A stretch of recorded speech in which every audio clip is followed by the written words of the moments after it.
হরে কৃষ্ণ। আজ পাঠবাড়ির কথকতায় শ্রী নিত্যানন্দ প্রভুর জন্মতিথি নিত্যানন্দ ত্রয়োদশী নিয়ে আলোচনা করব। 17ই মাঘ 31শে জানুয়ারি শনিবার এই ব্রত। কেমন করে সেই তিথি পালন করবেন, কেনই বা করবেন, কে এই নিত্যানন্দ প্রভু, তার জন্মতিথি পালন করব কেন, এই সকলই আজকের বিষয়বস্তু। আমরা বলি নিতাই গৌর, জয় নিতাই গৌর হরি বল। যুগল বিগ্রহ দর্শন করি শ্রী নিত্যানন্দ এবং মহাপ্রভু শ্রী চৈতন্যদেবের। পঞ্চতত্ত্বের ছবিতে মাঝখানে থাকেন শ্রী চৈতন্যদেব, ডান দিকে প্রথমেই থাকেন শ্রী নিত্যানন্দ। শ্রী গৌর সুন্দরকে মহাবদান্য বলা হয়। গৌর সুন্দরের কৃপা না হলে শ্রী রাধাকৃষ্ণের অনুগ্রহ লাভ হয় না, আর নিত্যানন্দের অনুগ্রহ লাভ না হলে শ্রী গৌর সুন্দর কখনোই কৃপা করেন না। শ্রী নিত্যানন্দকে নিত্যানন্দ অবধূত, শ্রী নিত্যানন্দ চন্দ্র, নিতাই চাঁদ, নিত্যানন্দ প্রভু, নিত্যানন্দ মহামহেশ্বর, নিত্যানন্দ সিংহ, মহামল্ল, অবধূত চন্দ্র, অবধূত রায়, শ্রী চৈতন্য চন্দ্রের প্রিয় বিগ্রহ, এরকম নানা নামে অভিহিত করা হয়। আমরা বলরামের নাম জানি, কৃষ্ণের বড় ভাই। তা এই নিত্যানন্দ মহাপ্রভু আর বলদেব অভিন্ন বিগ্রহ। যারা জন্মান্তরবাদে বিশ্বাসী তারা এই কথা মানেন। শ্রী চৈতন্য চরিতামৃতকার শ্রীমৎ কৃষ্ণদাস কবিরাজ গোস্বামী শ্রী নিত্যানন্দ প্রভুর স্বরূপ সম্বন্ধে শ্রী চৈতন্য লীলার ব্যাস শ্রী বৃন্দাবন দাস ঠাকুরের চরণ অনুসরণ করেছেন। সর্ব অবতারী কৃষ্ণ স্বয়ং ভগবান, তাহার দ্বিতীয় দেহ শ্রী বলরাম। একই স্বরূপ দোহে ভিন্ন মাত্র কায়, আদ্য কায় বুহ কৃষ্ণলীলার সহায়। সেই কৃষ্ণ নবদ্বীপে শ্রী চৈতন্যচন্দ্র, সেই বলরাম সঙ্গে শ্রী নিত্যানন্দ। নবদ্বীপ ধামে শ্রী চৈতন্যচন্দ্র আবির্ভূত হলেন, আর নিত্যানন্দ প্রভু। বৃন্দাবন দাস ঠাকুর লিখলেন, ঈশ্বর আজ্ঞায় আগে শ্রী অনন্ত ধাম, রাড়ে অবতীর্ণ হইলা নিত্যানন্দ রাম।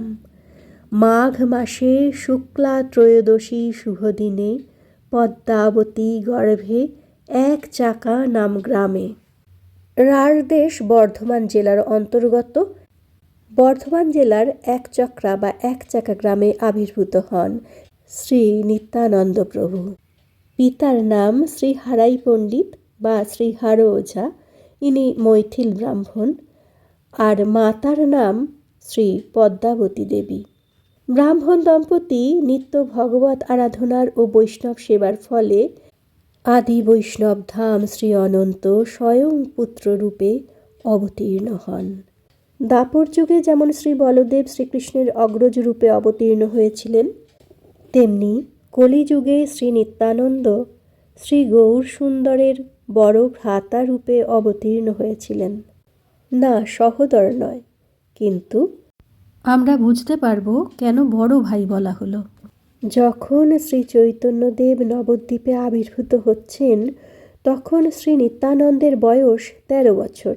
শ্রী নিত্যানন্দ প্রভুর জন্ম, শৈশব, পৌগণ্ড, কৈশোর, যৌবন সমস্ত লীলা যদি আমরা জানি, তাহলে দেখব লৌকিক ভাবের মধ্যে ঈশ্বরীয় ভাবের কথা রয়েছে। একটি শব্দ বলেছি পৌগণ্ড, যেটা শৈশব আর কৈশোরের মধ্যবর্তীকাল। 5 বছর পর্যন্ত শৈশব, 5 থেকে 12 বছর পর্যন্ত পৌগণ্ড, কৈশোর মানে টিন এজের আগে। তা নিত্যানন্দের শৈশব লীলাটা এরকম ছিল, সাধারণত শিশুরা যেরকম করে, যে খাওয়াতে গেলে কাঁদে, ভয় পায়, কোনো বস্তু নষ্ট করে, নিত্যানন্দ প্রভুর চরিত্রে সেরকম কিছু লক্ষণ দেখা যেত না। ছোটবেলা থেকেই বন্ধু বান্ধবের সঙ্গে খেলায় শ্রীকৃষ্ণের লীলা কি শ্রীরামচন্দ্রের লীলাগুলি চলে আসতো।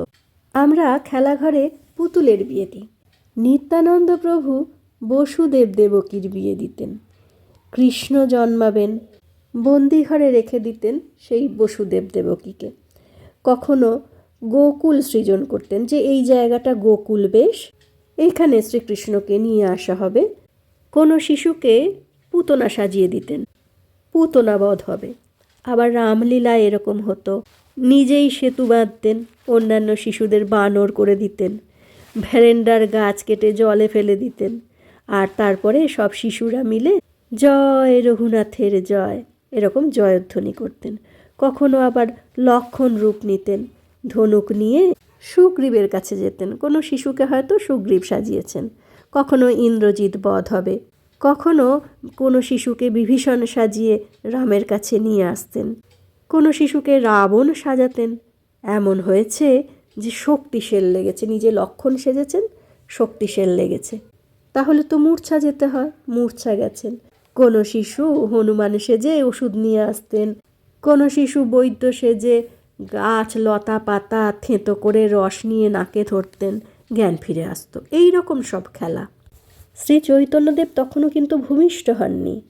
প্রসঙ্গত বলি, শ্রী চৈতন্যদেবের বাল্যলীলা একদমই বালক সুলভ ছিল, নিত্যানন্দের আলাদা।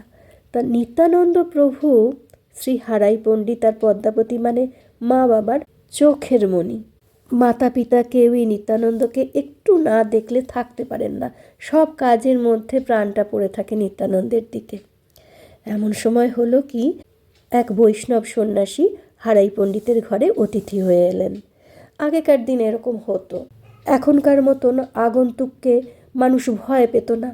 বৈষ্ণব সন্ন্যাসী গৃহে এসেছেন, তাকে থাকতে দিলেন, সেবা করলেন হারাই পণ্ডিত পদ্মাবতী। সারা রাত্রি কাটল কৃষ্ণ কথা আলোচনায়। নিত্যানন্দের স্বভাবটি ছিল অপরকে আকর্ষণ করার। এক একজন শিশু ছোটবেলা থেকে এরকম হয়, দেখলেই যেন আকর্ষণ করে, কথাগুলোও খুব ভালো লাগে। সেরকম সন্ন্যাসী খুব আকৃষ্ট হলেন নিত্যানন্দের প্রতি। যাওয়ার সময় হারাই পণ্ডিত আর পদ্মাবতীর কাছে নিত্যানন্দকে ভিক্ষা চাইলেন। কি অবস্থা, কি করে দেবেন? ছেলেকে এরকম দিয়ে দেওয়া যায়? মা বাবা মহা মুশকিলে পড়লেন, কি করেন? অনেক চিন্তা ভাবনা করে দেখলেন যে দশরথ তো বিশ্বামিত্রের কাছে রাম লক্ষ্মণকে দিয়েছিলেন, আমরা তো রামায়ণ পাঠে দেখেছি, তাহলে দেওয়া যায়, দিই, নইলে যে আমাদের পরম অধর্ম হবে। খুব কাঁদতে লাগলেন, তবু নিত্যানন্দকে দিলেন। বললেন যে সবসময় দেখে শুনে রাখবেন, আপনার হাতে দিলাম আমাদের একমাত্র প্রাণটিকে। এখানে লক্ষণীয়, নিত্যানন্দ কিন্তু কাঁদছেন না বাবা মাকে ছেড়ে যেতে। নিত্যানন্দ সন্ন্যাসীর সঙ্গে তীর্থভ্রমণে চলে গেলেন। শ্রী চৈতন্য ভাগবতের আদি খণ্ডের 9ম অধ্যায়ে নিত্যানন্দের এই তীর্থভ্রমণের কাহিনীটি রয়েছে বিস্তৃতভাবে। আমরা বিস্তৃত আলোচনায় যাচ্ছি না। প্রথমে গেলেন পশ্চিম ভারত ভ্রমণে। সেখানে শ্রী মাধবেন্দ্র পুরীর সঙ্গে সাক্ষাৎ হলো নিত্যানন্দ প্রভুর। মাধবেন্দ্র পুরীর শিষ্য ঈশ্বরপুরী সকলেই এই সাক্ষাতের সাক্ষী। নিত্যানন্দ প্রভুকে পেয়ে শ্রী মাধবেন্দ্র পুরী আনন্দে বলেছিলেন, প্রেম না দেখিলু কোথা, সেই মোর সর্বতীর্থ, হেন প্রেম যথা। জানিল কৃষ্ণের কৃপা আছে মোর প্রতি, নিত্যানন্দ হেন বন্ধু পাইনু সংগতি। শ্রীকৃষ্ণের কৃপা আছে বলেই নিত্যানন্দের মতো বন্ধু পেলাম। যে যে জায়গায় নিত্যানন্দ থাকেন সেখানে সর্বতীর্থ বৈকুণ্ঠ যেন বিরাজ করে। নিত্যানন্দ হেন ভক্ত শুনিলে শ্রবণে, অবশ্য পাইবে কৃষ্ণচন্দ্র সেই জনে। দুজনে কৃষ্ণালাপে বেশ কিছুদিন অতিবাহিত হলো। এবার নিত্যানন্দ প্রভু চললেন সেতুবন্ধাদি দর্শনে। ধনুস্তীর্থ, বিজয়নগর, অবন্তী দেশ, গোদাবরী, প্রায় সমগ্র দাক্ষিণাত্য দর্শন করে পুরীধামে এলেন। জগন্নাথ দর্শনে অতীব প্রেমাবিষ্ট হলেন। তারপরে গেলেন ব্রজমণ্ডলে। তাহলে দেখা যাচ্ছে যে চৈতন্যদেবের আগেই নিত্যানন্দ প্রভু এদের সাক্ষাৎ পেয়েছেন, এইসব তীর্থ দর্শন করেছেন। যখন বৃন্দাবনে নিত্যানন্দ ভাবাবেশে অবস্থান করছেন, তখন গৌরসুন্দর কি করছেন না বিদ্যাবিলাস সমাপ্ত করেছেন। গয়াধামে পিতৃকর্ম করতে গেছেন। তারপরে সেই ঈশ্বরপুরী, মাধবেন্দ্রপুরীর শিষ্য ঈশ্বরপুরীর কাছে দীক্ষা গ্রহণ করলেন। হরিনাম সংকীর্তনে মেতে থাকেন। শ্রীবাস পণ্ডিতের ভবন হলো তার সংকীর্তন সদন।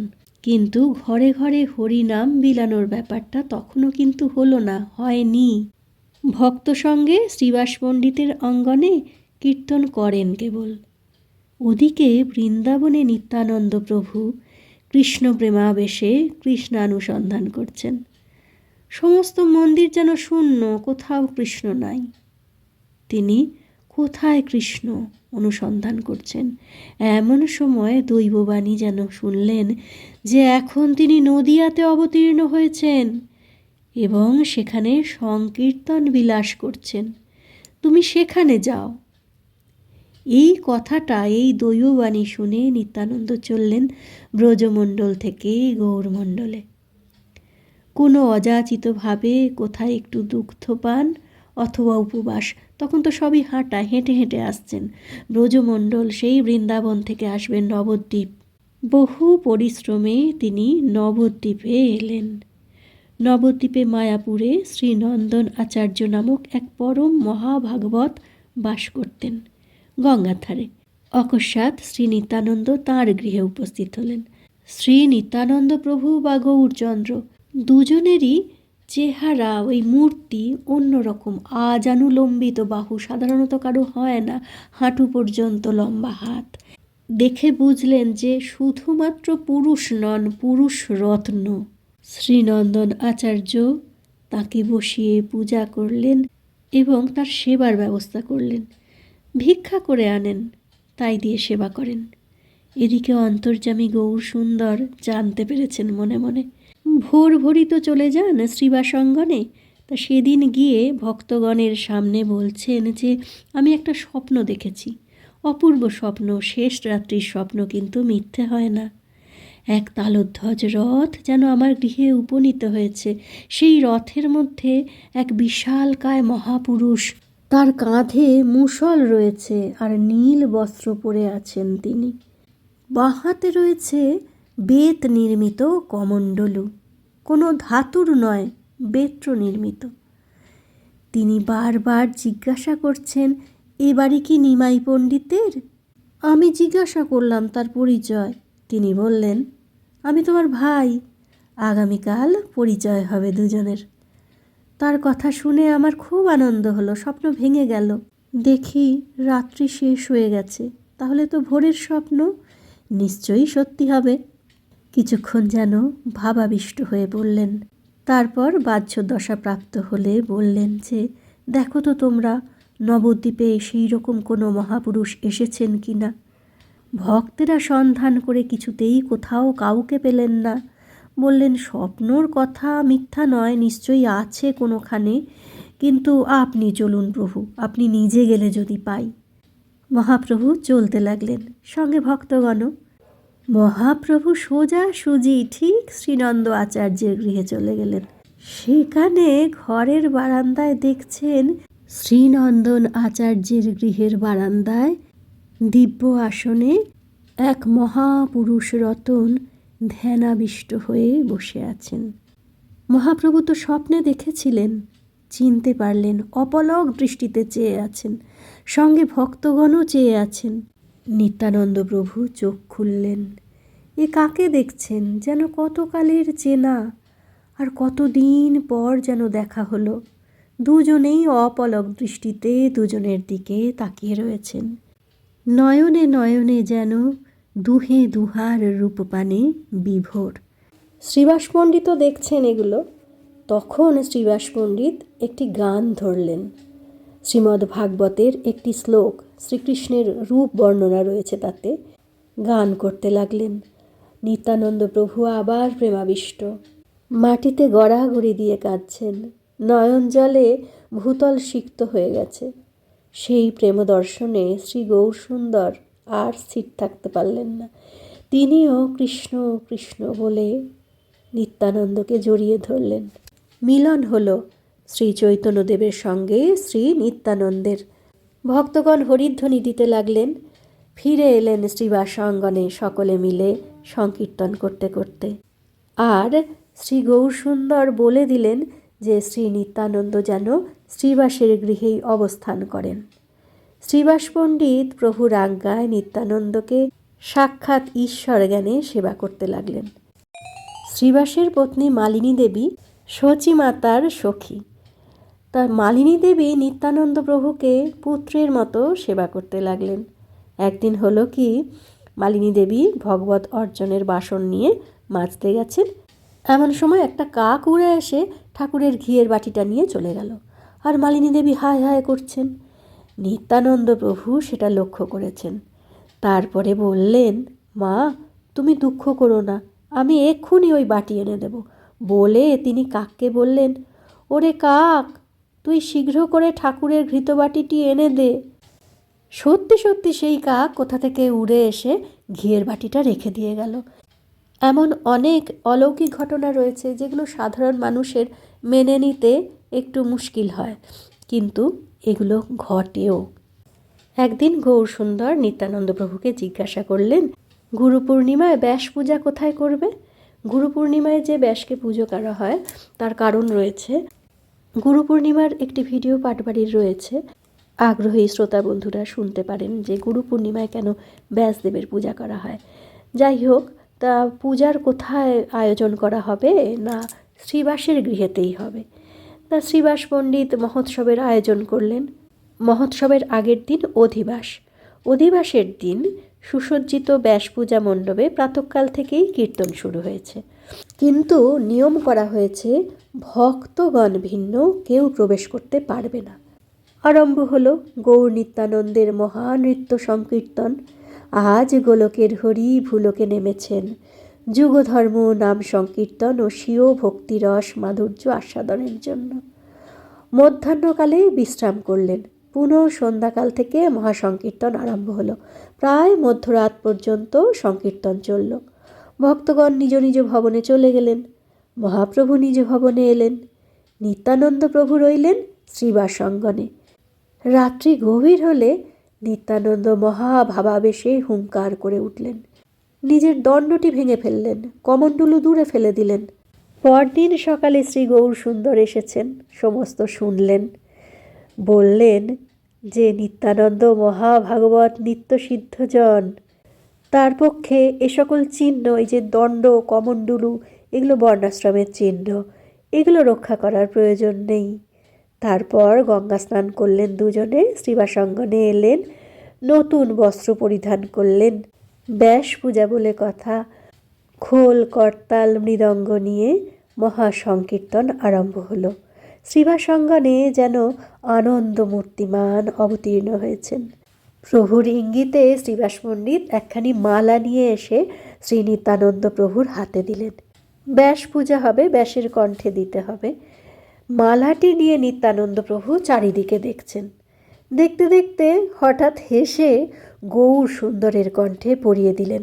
ভক্তগণ হরিধ্বনি দিতে লাগলেন, আর আকাশ থেকে যেন পুষ্পবৃষ্টি হতে লাগলো।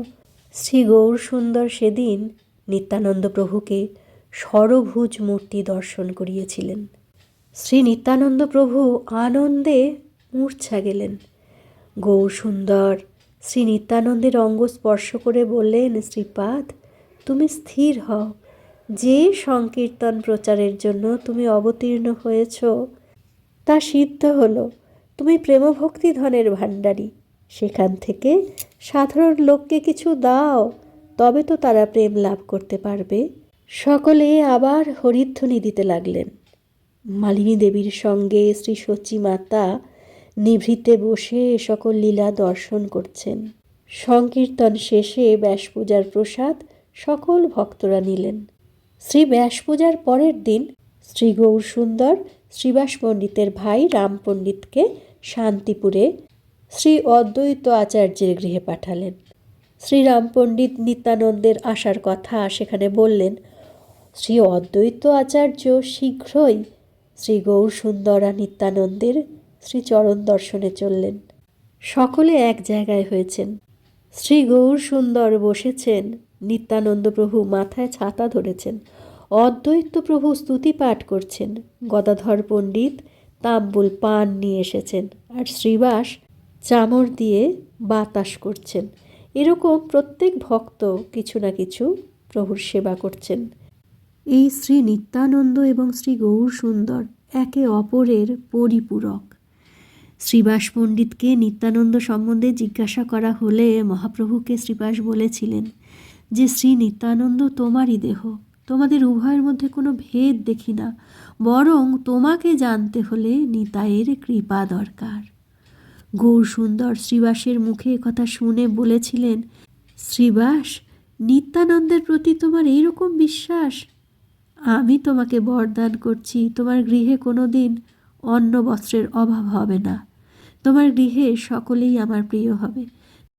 তাহলে আমাদেরও নিত্যানন্দের প্রতি যদি বিশ্বাস থাকে, ভক্তি থাকে, আমাদেরও কোনো দিন অন্ন বস্ত্রের অভাব হবে না, ঈশ্বরচরণে ভক্তির অভাব হবে না।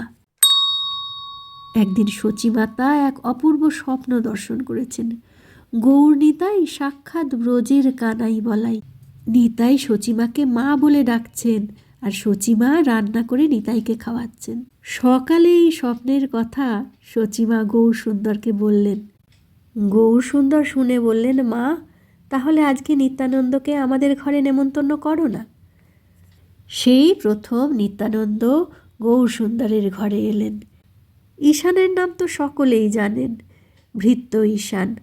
দুই প্রভুরই চরণ ধুইয়ে দিলেন। দুজনে আহারে বসেছেন, আর সচিমা দর্শন করছেন যেন ব্রজের কানাই বলাই। কিন্তু কারোর কাছে সচিমা এটা প্রকাশ করলেন না। হঠাৎই একদিন শ্রী গৌর সুন্দর শ্রী নিত্যানন্দ এবং হরিদাস ঠাকুরকে ডেকে পাঠালেন। বললেন, হে নিত্যানন্দ, হে হরিদাস, তোমরা আদেশ শোনো আমার। দুজনেই উদ্গ্রীব হয়ে আছেন। কি আদেশ?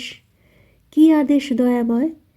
না, তোমরা প্রতি ঘরে ঘরে যাও, ভিক্ষা করো। ভিক্ষা করবে কি না, শুধু বলবে, বলো কৃষ্ণ, ভজ কৃষ্ণ, করো কৃষ্ণ শিক্ষা। মুখে কৃষ্ণ নাম করো, কৃষ্ণের চরণ আরাধনা করো ও ভক্তি সদাচার পালন করো। এইটাই ভিক্ষা, এছাড়া অন্য কোনো ভিক্ষা না। শুধু কৃষ্ণ নাম করতে হবে। প্রভুর নির্দেশ মতো শ্রী নিত্যানন্দ শ্রী হরিদাস নদিয়া নগরের ঘরে ঘরে নাম প্রচার করতে লাগলেন। সহজে কিন্তু কাজটি হয়নি। অনেক কটাক্ষ, অনেক কুৎসা, হরিনাম প্রচারে অনেক বাধা। কিছু সজ্জন ব্যক্তি এই প্রচারকে উত্তম বলে প্রশংসা করেছিলেন। সে সময় নদিয়ার কোতোয়ালের কাজ করত জগাই মাধাই। কে না জানে জগাই মাধাইয়ের নাম? মেরেছ কলসির কানা, তা বলি কি প্রেম দেব না? ভয়ঙ্কর পাপী, মদ্যপানে সর্বদা বিভোর, অথচ ব্রাহ্মণ কুলে জন্ম তাদের। একদিন গঙ্গার ধারে এই দুই মহাপাপী মদ্যপানে বিভোর হয়ে পড়ে আছে। দয়াল ঠাকুর নিত্যানন্দ মনে মনে বিচার করলেন, এই দুজনকে অবশ্যই উদ্ধার করতে হবে। নিত্যানন্দ তাদের সামনে গেলেন। তারপর বললেন, বলো কৃষ্ণ, ভজ কৃষ্ণ, করো কৃষ্ণ শিক্ষা। দুইজনেই মাতাল। নিত্যানন্দের আদেশ শুনে ক্ষেপে উঠল। দুজনেরই চোখ লাল। বলে উঠল, তোর নাম কি? নিত্যানন্দ প্রভু জবাব দিলেন, আমার নাম অবধূত। জগাই মাথায় বলল, তুই কি বলছিস? নিত্যানন্দ বললেন, আমি হরি নাম করতে বলছি। সে কথা শুনে মাধাই খুব ক্ষেপে উঠল। শালা, আমাদের প্রতি আবার উপদেশ, বলে ভাঙা হাড়ির টুকরো ছুঁড়ে মারল নিত্যানন্দের মাথায়। আঘাতে নিত্যানন্দের মাথা থেকে দরদর করে রক্ত পড়তে লাগলো। তাও নিত্যানন্দ প্রভু অনুনয় করে বলতে লাগলেন, আমায় মেরেছিস তো ভালোই করেছিস। তোরা একবার হরি বল, একবার হরি হরি বল। এবার মাথায় রেগে উঠে মারতে গেল। জগাই তখন মাথায় দুখানি হাত চেপে ধরে বলল, ভাই, বিদেশি সন্ন্যাসী মেরে লাভ নেই। বিদেশি সন্ন্যাসীকে মেরো না, থাক। এদিকে ভক্তগণ মহাপ্রভুর কাছে সংবাদ জানিয়েছেন গিয়ে। প্রভু তো সেই শুনে সঙ্গে সঙ্গে সেখানে চলে এসেছেন।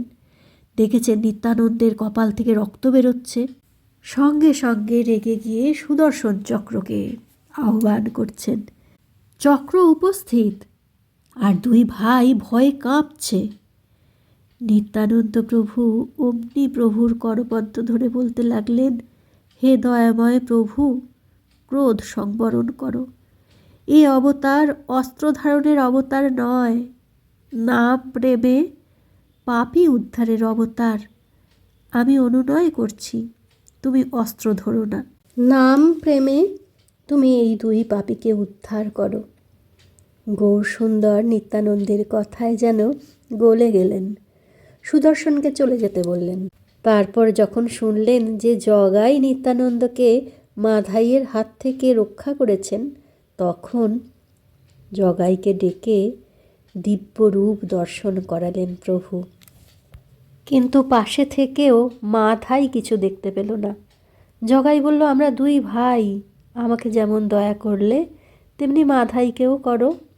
প্রভু বললেন, নিত্যানন্দ আমার প্রাণ, যে নিত্যানন্দকে দ্রোহ করে আমি তাকে কৃপা করি না।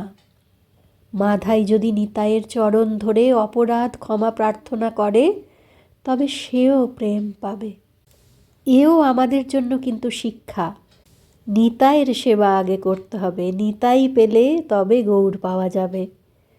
মাধাই নিত্যানন্দের চরণতলে লুটিয়ে পড়লেন। নিত্যানন্দ তাকে বুকে নিয়ে আলিঙ্গন করলেন।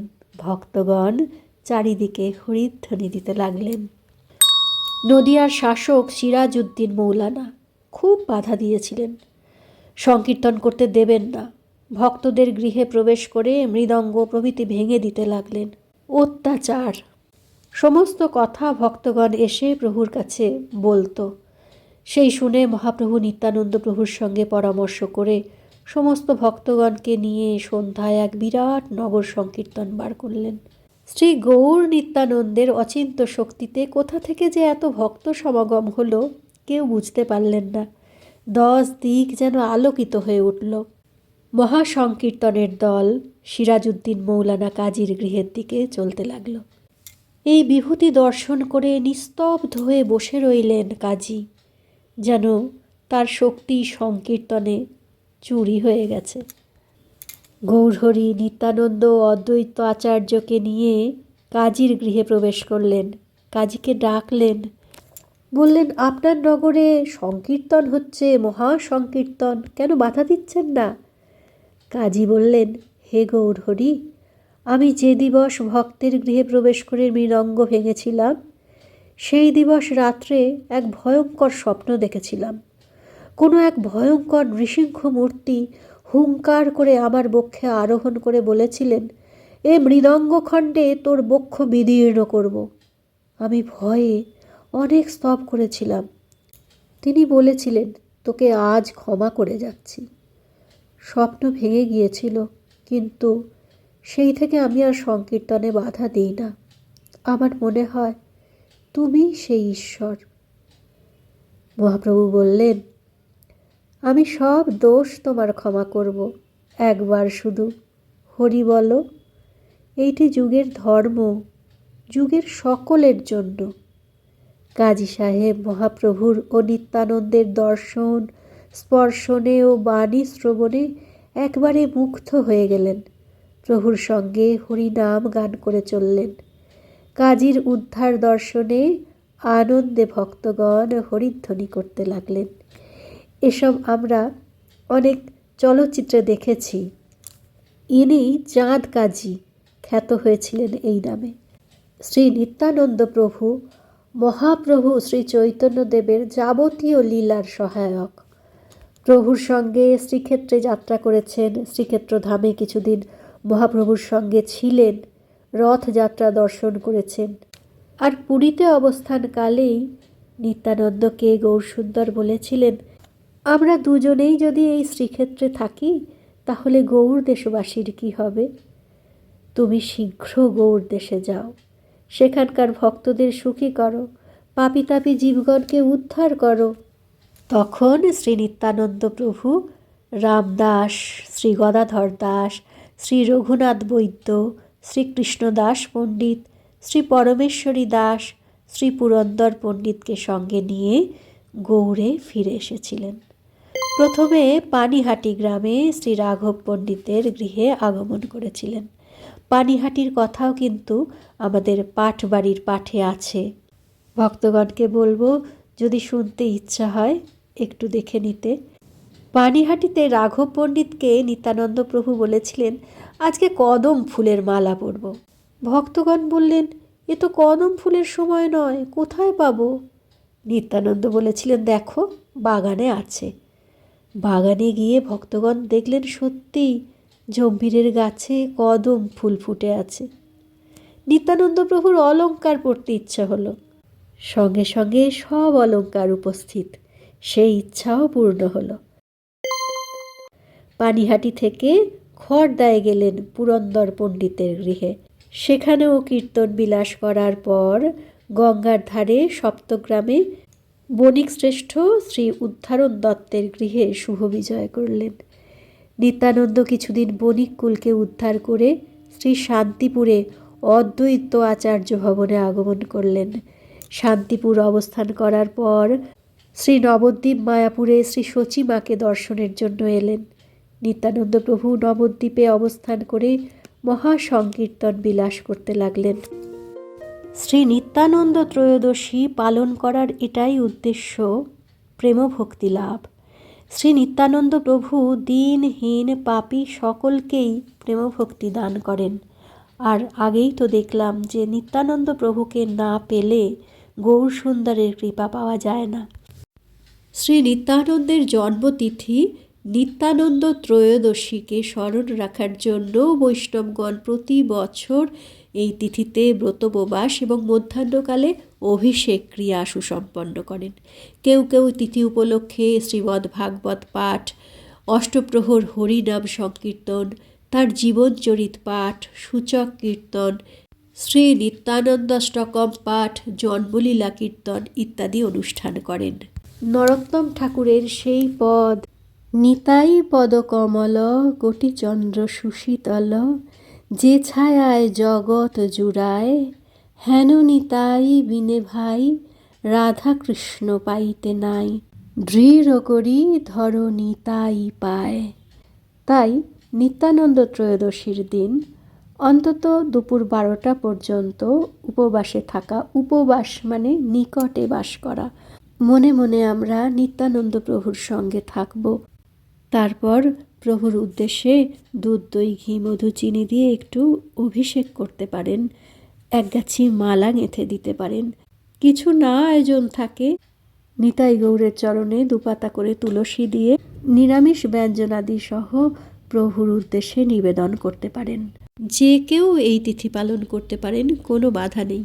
নিত্যানন্দ প্রসাদে সকল সংসারে শ্রী চৈতন্য অবতারের কৃপা লাভ করা যাবে। হরে কৃষ্ণ কৃষ্ণ কৃষ্ণ হরে হরে, হরে রাম রাম রাম রাম হরে হরে, হরে কৃষ্ণ কৃষ্ণ কৃষ্ণ হরে হরে, হরে রাম রাম রাম হরে হরে। জয় নিতাই গৌর হরি বল, গৌর হরি বল।